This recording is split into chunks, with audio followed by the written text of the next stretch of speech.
बुरा मत मानना भाई, मेरे पास अभी पैसे नहीं हैं। घर में अभी रोटी बनानी है और आटा खत्म हो गया है, इसलिए मैं आटा लेने तुम्हारे पास आ गया। पैसे कल ले लेना भाई। वैसे भी मैं कहाँ भागा जा रहा हूँ, इसी गांव में तो हूँ। अच्छा ठीक है भाई, तू कल पैसे दे देना।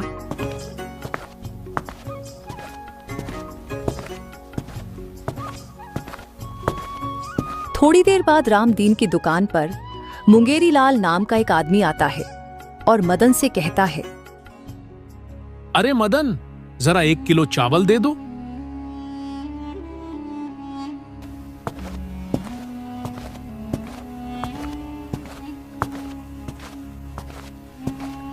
क्या मुंगेरी लाल भाई कहाँ जा रहे हो?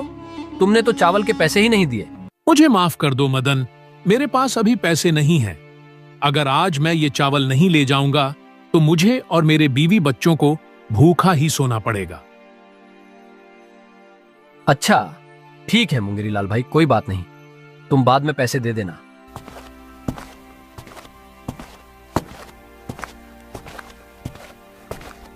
दूसरे दिन मुंगेरी लाल मदन की दुकान पर फिर से आता है और उधारी पर सामान लेकर चला जाता है।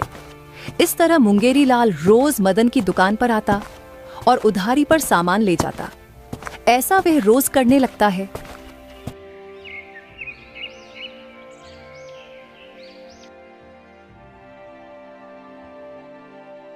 अरे भाई मदन, तुम लोगों को इतनी उधारी देते हो, ऐसे में तुम्हारा नुकसान नहीं होता क्या? मैं और दुकान का सामान लाने के लिए तुम्हारे पास पैसे कहां से आते हैं?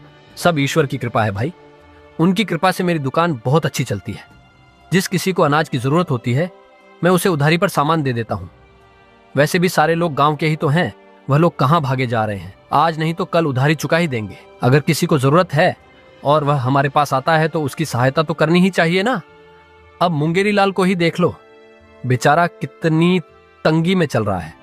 अगर आज मैं उसे चावल नहीं देता तो आज की रात उसे और उसके परिवार को भूखा ही सोना पड़ता। मदन, तुम बहुत ही भोले हो। शायद तुम्हें पता नहीं है कि मुंगेरी लाल के पास पैसे की कोई कमी नहीं है। उसके पास हमेशा पैसे होते हैं, मगर वह तुम्हें जानबूझकर पैसे नहीं देता। वह तुम्हारी नेकी का फायदा उठा रहा है। आप ये क्या बोल रहे हो भाई? हाँ भाई, मैं बिल्कुल सही कह रहा हूं। कल ही मुंगेरी लाल ने नया टीवी खरीदा है और कल वर्मा जी की बेटी की बारात आने वाली है गांव में। शादी में जाने के लिए उसने नए कपड़े तक बनवा लिए हैं और तुम कह रहे हो कि उसके घर में खाने के लिए अनाज ही नहीं है। वह तुम्हें बेवकूफ बना रहा है और तुम बेवकूफ बन रहे हो। वह बड़ी चालाकी से तुमसे झूठ बोलकर सामान लेकर जाता है। अच्छा तो ये बात है, वह मेरी अच्छाई का गलत फायदा उठा रहा है। कल आने दो उसे, तब बताता हूं।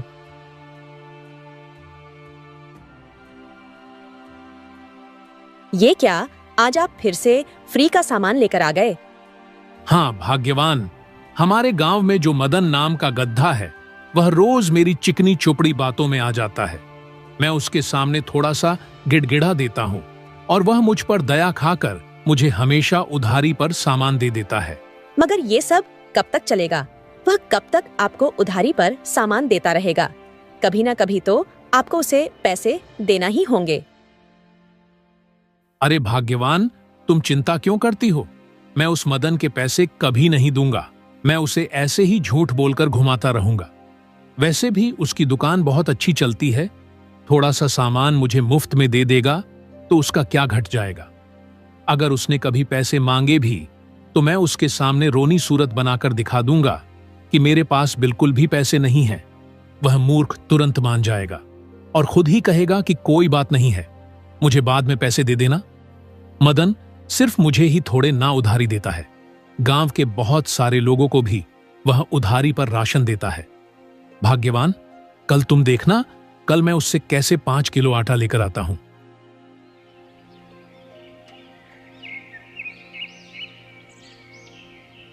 दूसरे दिन मुंगेरी लाल फिर से मदन की दुकान पर जाता है और 5 किलो आटा मांगता है। मुंगेरी लाल, पहले तुम मेरे पैसे दे दो। अब मैं सामान तुम्हें तभी दूंगा जब तुम मेरे उधारी के पैसे लौटा दोगे। अब तक तुमने पूरे 800 रुपये का उधारी पर सामान लिया है। अगर वह पैसे तुम चुकाओगे तभी मैं तुम्हें 5 किलो आटा दूंगा। ऐसा मत कहो मदन, मेरी बेटी बहुत बीमार है, उसे बहुत जोरों की भूख लगी है। और मेरे घर में खाने के लिए अनाज का एक दाना तक नहीं है। घर का सारा राशन खत्म हो गया है। अगर तुम मेरी मदद नहीं करोगे तो ऐसे में मैं अपनी बीमार बेटी को खाना कहां से खिलाऊंगा। मैं बहुत उम्मीद लेकर तुम्हारे पास आया था। बस करो मुंगेरी लाल, और कितना झूठ बोलोगे। भगवान ना करे कि तुम्हारी बेटी एक दिन सच में ही बीमार हो जाए। क्यों इतना झूठ बोलते हो? थोड़े रुपए बचाने के लिए तुम इतना गिर जाओगे, मैंने कभी सोचा भी नहीं था। मुझे तुम्हारे बारे में सब पता है। तुम मेरे पास सिर्फ मुफ्त का राशन ले जाने के लिए आते हो। अब मैं तुम्हारी एक भी बात नहीं सुनूंगा।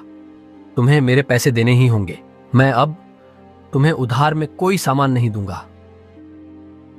अरे मदन, मैंने तुमसे सिर्फ 5 किलो आटा ही तो मांगा है। पूरे गेहूं की बोरी तो नहीं मांगी। थोड़ी सी मदद कर दोगे तो तुम्हारा क्या जाएगा? तुम तो ऐसे बोल रहे हो जैसे तुमने सिर्फ मुझे ही उधार दिया है। गांव के और भी तो लोग हैं जिनको तुमने उधारी पर राशन दिया है। हाँ, मैंने और लोगों को उधारी पर राशन दिया है, मगर वह लोग तुम्हारी तरह नहीं है।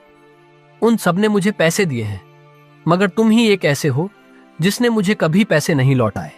तुमने झूठ बोलकर मुझे संभाल लिया। अगर सच में तुम्हें जरूरत होती तो मैं तुम्हारी मदद भी कर देता, मगर तुमने झूठ बोला है और यह गलत है। अच्छा, तो तुम्हारे कहने का मतलब यह है कि तुम मुझे सामान नहीं दोगे?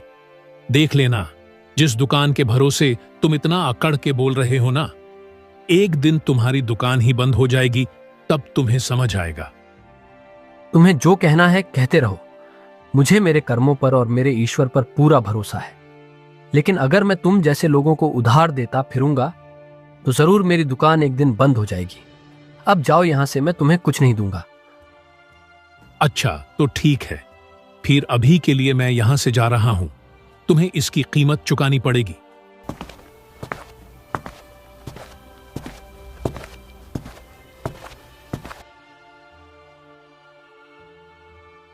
क्या हुआ जी, आज आप खाली हाथ आए हैं?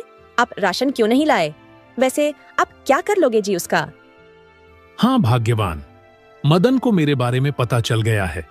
आज तो उसने बिल्कुल ही सामान देने से मना कर दिया। आज तो वह बहुत गुस्से में लग रहा था और बहुत अकड़ कर बात कर रहा था। उसे तो मैं सबक सिखाकर ही रहूंगा।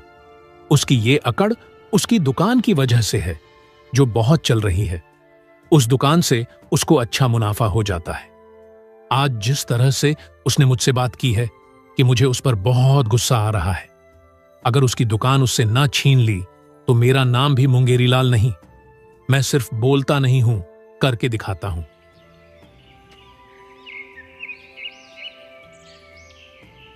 उसी रात में मुंगेरी लाल चोरी छुपे मदन की दुकान पर जाता है और किसी तरह से उसकी दुकान में घुस जाता है और सारे अनाज में मिलवत कर देता है और वहां से निकल जाता है।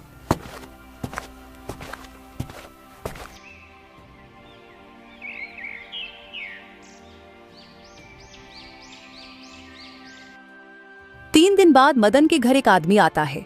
अरे ओ मदन, कहां है? घर के बाहर निकल। तुमने अपनी दुकान के राशन में क्या मिलाया था? तेरे दुकान के राशन को खाकर मेरे सारे घर वाले बीमार पड़ गए हैं। भाई साहब, आप ये क्या कह रहे हैं? ऐसा कैसे हो सकता है? भला मैं अनाज में कुछ क्यों मिलाऊंगा? हाँ भाई साहब, आप बिल्कुल ठीक कह रहे हैं। कल मैं इनके यहाँ से चावल लेकर गई थी। उस चावल में बहुत सारे कंकड़ मिले हुए थे और आटा में बहुत मिलावट की हुई थी। मुंगेरी लाल ये सारी बातें दूर खड़ा होकर सुन रहा था और बहुत खुश हो रहा था। तभी वह वहां आता है और कहता है, तुम देख लेना। छी छी छी मदन, मैं तो तुम्हें एक भला इंसान समझता था, लेकिन तुम थोड़े पैसे के लिए इतना गिर जाओगे, मैंने तो कभी सपने में भी नहीं सोचा था। तुमने पैसों की लालच में आकर गांव वालों के जीवन से खिलवाड़ किया। तुम्हारे मिलावटी सामान से किसी की जान भी जा सकती थी। तुम्हें तो शर्म आनी चाहिए। ये सब झूठ है। ये सारी बातें निराधार हैं। मैंने अपने जीवन में कभी कोई मिलावट नहीं की। आप सब मेरी बातों पर विश्वास कीजिए। मैं इतने सालों से ये दुकान चला रहा हूं और मैंने बहुत ईमानदारी से ये दुकान चलाई है। मैंने कभी बेईमानी नहीं की। अरे ओ मदन, झूठ मत बोल। अब सारे लोग तेरे बारे में जान गए हैं। अब तुम्हें झूठ बोलने का कोई फायदा नहीं होगा। भाइयों, आप लोग देख क्या रहे हो? इसने हमारे बच्चों के जान से खिलवाड़ किया है। आप लोग देख क्या रहे हो? मारो इसे। नहीं, रुक जाओ। सब इस बात का फैसला तो मुखिया जी ही करेंगे।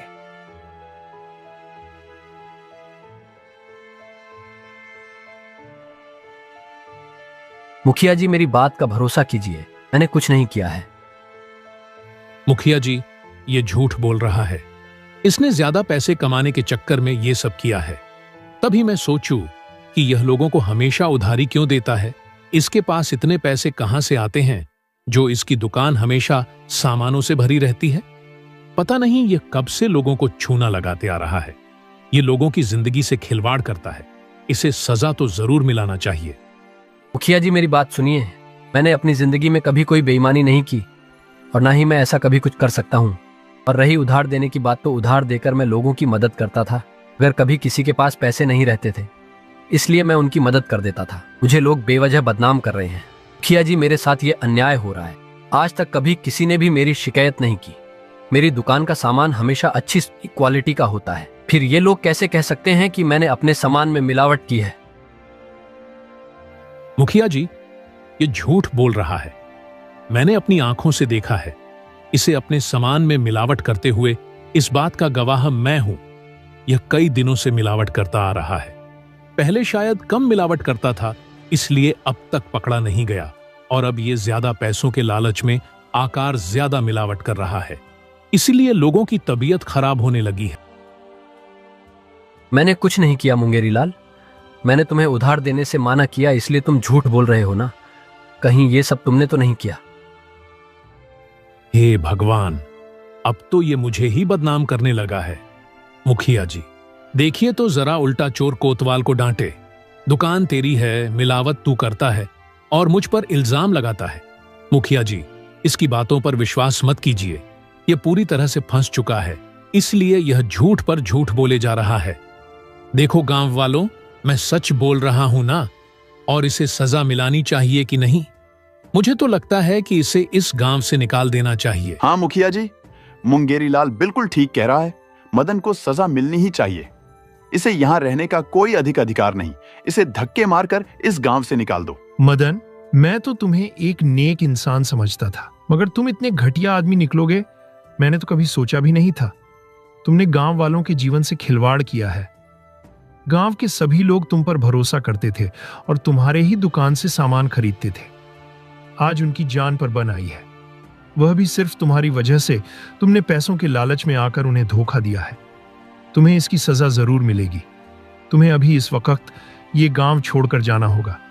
तुम्हें अब इस गांव में रहने का कोई अधिकार नहीं है। मुखिया जी, मैं बेकसूर हूं। आप ऐसा मत कीजिए। आखिर मैं कहां जाऊंगा? वह दुकान है तो मेरी कमाई का एकमात्र जरिया है। मदन ने अपनी बहुत सफाई दी, मगर किसी ने उसकी एक बात नहीं सुनी। आखिरकार मदन अपनी पत्नी के साथ यह गांव छोड़कर चला जाता है।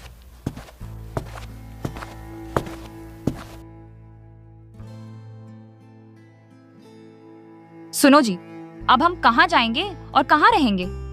भगवान को भी हम पर दया नहीं। मैं ये सब क्या हो गया? मैंने तो कभी सोचा भी नहीं था कि हमारे जीवन में ये सारी घटना भी घट जाएगी। अपने हमेशा ईमानदारी से ही यह दुकान चलाई, मगर आज तक ऐसा नहीं हुआ। आखिर ये सब हुआ कैसे? और ये सारे इल्जाम आप पर कैसे लग गए? मैं नहीं जानता सावित्री।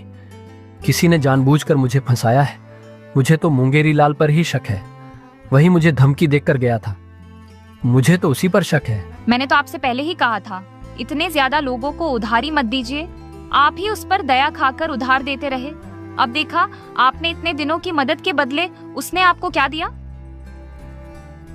अच्छा सावित्री, अब जो हुआ सो हुआ, मगर अब हमें अपने रहने का इंतजाम करना होगा और 2 पैसे कमाने के लिए कुछ ना कुछ करना होगा। मदन और सावित्री दूसरे गांव जाकर रहने लगते हैं। सुनिए जी, अभी हम तो कोई बड़ा काम धंधा नहीं कर पाएंगे। अभी हमारे पास पैसे नहीं हैं। अभी हमारे पास जो थोड़े पैसे हैं, मैं सोच रही हूँ कि हम उससे समोसे बनाकर बेचें।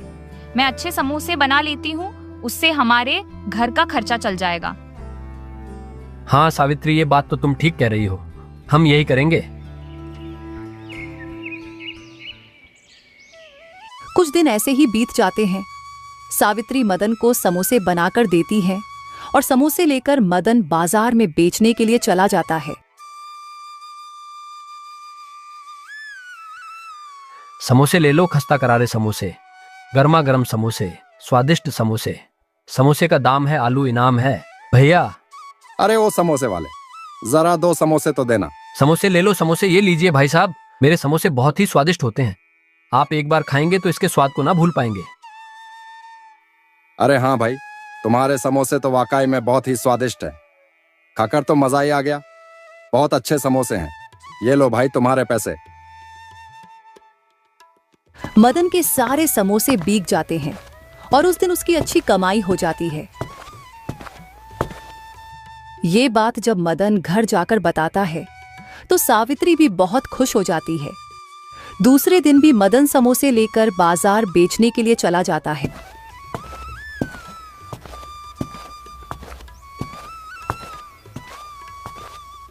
तभी उस रास्ते से मुंगेरी लाल गुजर रहा था। मदन के पास लोगों की भीड़ देखकर मुंगेरी लाल को बहुत जलन होती है। तब वह मदन के पास जाता है और लोगों से कहता है,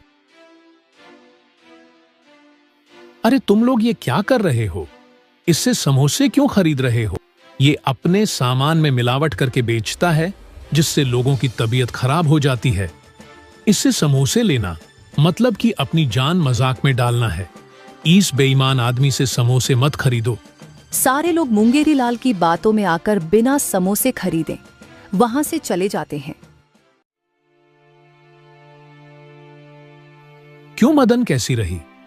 अब तो तुम्हारे समोसे भी कोई नहीं खरीदेगा। अगर उस दिन तुमने मुझे उधार दे दिया होता तो आज यह सब तुम्हें भुगतने की जरूरत नहीं पड़ती। लेकिन तुझे तो बड़ी अकड़ थी। अब क्या हो गया? कहां गई तुम्हारी दुकान जिस पर तू इतना घमंड करता था? और अब तू समोसे बेच रहा है।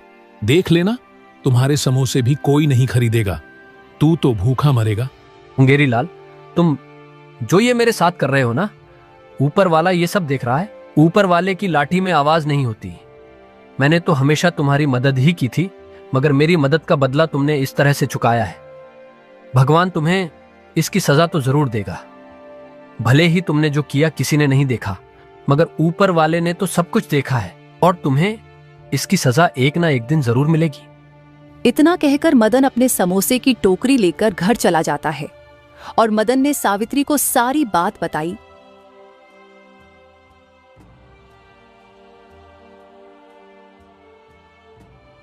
ये क्या जी, आज एक भी समोसा नहीं बिका। नहीं सावित्री, सारे समोसे बिक जाते, मगर उस मुंगेरी लाल ने वहां आकर सारे लोगों को भड़का दिया। अरे कोई बात नहीं जी, ऐसा समझ लीजिए कि अभी हमारे बुरे दिन चल रहे हैं, मगर आप देख लेना, एक ना एक दिन हमारे भी अच्छे दिन आएंगे।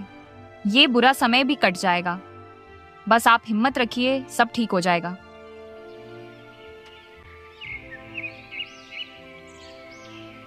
अगली सुबह फिर से मदन समोसे बेचने जाता है। तभी रास्ते में एक बूढ़ी औरत मदन को बेहोश दिखती है। मदन बूढ़ी अम्मा को पेड़ की छांव में बैठाकर उसे पानी पिलाता है। अरे अम्मा, आपको क्या हुआ? आप ऐसे रास्ते में क्यों पड़ी हो? आपकी तबीयत तो ठीक है ना? अरे बेटा, इतनी कड़ी धूप है ना, इस वजह से मुझे चक्कर आ गया था। मेरा घर यहीं पास में है बेटा। अच्छा ठीक है अम्मा जी, मैं आपको घर छोड़ देता हूँ, आप चलिए मेरे साथ। मदन उस बूढ़ी औरत को उसके घर छोड़ने चला जाता है।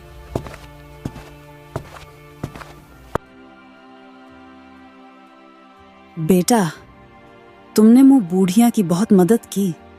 तुम एक बहुत ही नेक इंसान हो। तुम्हारा बहुत बहुत धन्यवाद। मदन जब वापस आता है तो देखता है कि उसकी समोसे की टोकरी गायब थी। हे भगवान, मेरे समोसे की टोकरी कौन उठाकर ले गया? अब मैं क्या करूं? क्या बेचूंगा? अब तो मुझे खाली हाथ ही घर लौटना पड़ेगा। मदन उदास मन से घर जाता है और सावित्री को सारी बात बताता है। क्या हुआ जी, आप ऐसे क्यों बैठे हैं? पता नहीं सावित्री, ईश्वर मेरी कैसी परीक्षा ले रहे हैं। आज भी मेरे हाथ कुछ नहीं लगा। अगले दिन मदन समोसे लेकर फिर से बाजार जाता है। तभी उसके पास एक आदमी आता है और कहता है,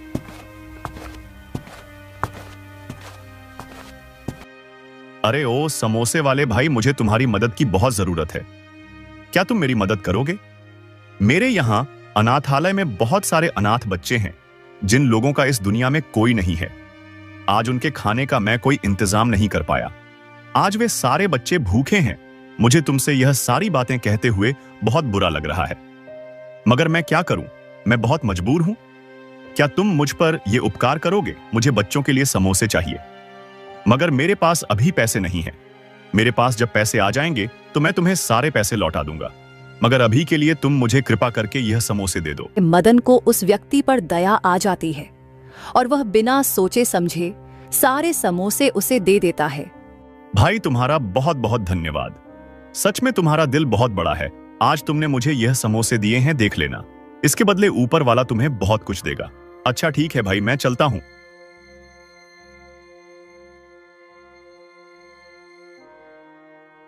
फैयर मदन आज भी खाली हाथ घर लौट जाता है।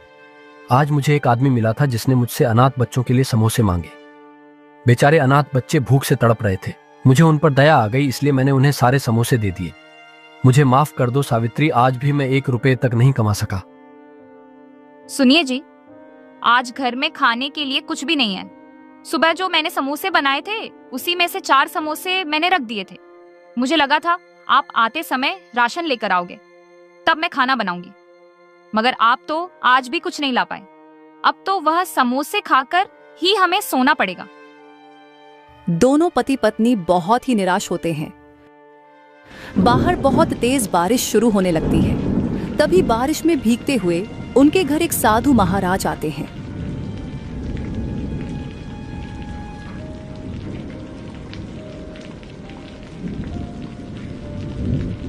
बेटा, क्या तुम मेरी थोड़ी मदद करोगे? बहुत जोरों की बारिश हो रही है और इतनी बारिश में मैं अपने घर कैसे जाऊं? क्या आज की रात मैं तुम्हारे यहां रुक सकता हूं? हाँ बाबा, क्यों नहीं, आप यहाँ रुक सकते हैं। वैसे भी बहुत तेज बारिश हो रही है। आप इस बारिश में कहाँ जाओगे बाबा? आप यहीं रुक जाइए, हमें कोई आपत्ति नहीं है। तब साधु महाराज मदन के घर में रुक जाते हैं और मदन उनसे कहता है, बाबा आपको भूख लगी होगी ना, मैं अभी आपके खाने के लिए कुछ लाता हूँ। हाँ बेटा, भूख तो बहुत जोरों की लगी है। अगर तुम्हारे पास कुछ खाने को है तो दे दो।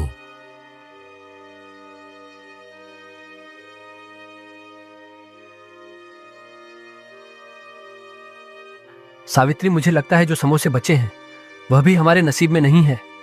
हमारे घर में जो बाबा आए हैं ये समोसे उन्हीं के हिस्से के हैं। वे हमारे मेहमान हैं और हमारे लिए भगवान समान है, इसलिए हम उन्हें भूखे नहीं रख सकते, भले ही हमें भूखा क्यों ना रहना पड़े। हाँ जी, आप बिल्कुल सही कह रहे हैं। आप एक काम कीजिए, ये समोसे ले जाकर बाबा जी को खिला दीजिए। आप हमारी चिंता मत कीजिए, एक दिन हम भूखे रह लेंगे, मगर घर आए मेहमान को भूखा नहीं जाने देंगे।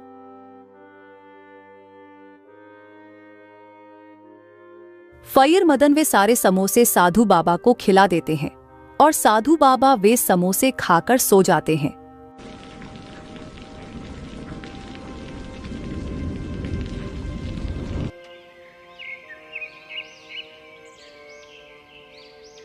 अगली सुबह जब मदन और सावित्री आकर देखते हैं तो बाबा अपनी जगह पर नहीं थे। उनकी जगह पर सोने के सिक्कों से भरा हुआ मटका रखा होता है। वे दोनों यह देखकर हैरान हो जाते हैं।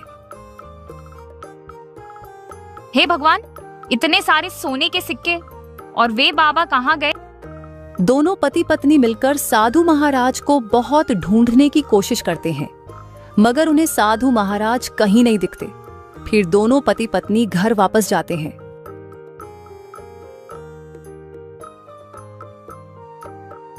सावित्री, वे कोई बाबा नहीं थे, वह साधु महाराज साक्षात हमारे लिए भगवान बनकर आए थे। उन्होंने ही हमें यह धन दिया। हाँ जी, आप बिल्कुल ठीक कह रहे हैं। वह हमारे लिए भगवान ही थे। मैं कहती थी ना कि भगवान हमारे परीक्षा ले रहे हैं। आपने हमेशा दूसरे की मदद की है और खुद से पहले उनके बारे में सोचा है। हमेशा सच्चाई और ईमानदारी से ही कोई भी काम किया है, तो भगवान आपके साथ बुरा कैसे होने दे सकते हैं? आज भगवान ने हमारे सुन ली और हमारी सारी समस्याओं का समाधान भी कर दिया है। हे ईश्वर, आपका बहुत बहुत धन्यवाद। उस दिन के बाद मदन की जिंदगी बदल जाती है। मदन अब बहुत बड़ा आदमी बन जाता है। उसके पास खेत, जमीन, बड़ी हवेली और किसी चीज की कमी नहीं होती है। एक दिन मदन को एक आदमी भीख मांगता हुआ दिखाई देता है। मदन उसके पास जाकर देखता है तो वह आदमी कोई और नहीं बाल्की मुंगेरी लाल का था। अरे मुंगेरी लाल, तुम्हारी ऐसी हालत कैसे हो गई? तुम इस तरह रास्ते पर भीख क्यों मांग रहे हो? मुंगेरी लाल मदन को देखकर चौंक जाता है। मदन, मेरी बेटी की तबीयत बहुत जोरों से खराब है। उसके ऑपरेशन के लिए डॉक्टर साहब ने बहुत पैसे मांगे हैं। उसके इलाज में मेरे सारे खेत बिक गए और अब मेरे पास कुछ नहीं बचा है। इसलिए मैं यहां बैठकर भीख मांग रहा हूं। तुम चलो मेरे साथ, मैं तुम्हारी बेटी का इलाज करवाऊंगा। वह जरूर ठीक हो जाएगी। तुम चिंता मत करो मुंगेरी लाल। मदन मुंगेरी लाल की बेटी का इलाज कर। मदन भाई, मुझे माफ कर दो। मैंने जो तुम्हारे साथ किया, आज मुझे उसकी सजा मिली है। ये मेरे ही कर्मों का फल है जो आज मुझे मिला है। मैंने तुम्हारे साथ इतना बुरा किया, तुम्हें मेरी वजह से गांव से भी निकल दिया गया। तुम्हारी तो कोई गलती भी नहीं थी, फिर भी तुमने मेरी मदद की, मेरी बेटी की जान बचाई। आज तुम मेरे लिए किसी भगवान से कम नहीं हो। मुझे माफ कर दो मदन, मैंने ये सब जलन में आकर किया था। तुम्हें तुम्हारी गलती का एहसास हो गया है, मेरे लिए इतना ही काफी है। अगर तुम्हें माफी ही मांगनी है तो जाओ भगवान से मांगो। मैं तो एक मामूली सा इंसान हूं और मैं पुरानी सारी बातें भूल चुका हूं। और अब तुम भी भूल जाओ और अब तुम घर जाओ और अपनी बेटी की अच्छे से देखभाल करो। और अगर तुम्हें किसी चीज की जरूरत पड़े तो मुझे बताना। और अब मदन खुशी खुशी अपना जीवन बिताने लगता है और साथ ही साथ गरीबों की भी मदद करता है। अगर हमारी कहानी आपको अच्छी लगी हो तो हमारे वीडियो को लाइक करके चैनल को सब्सक्राइब जरूर करें। Thanks for watching.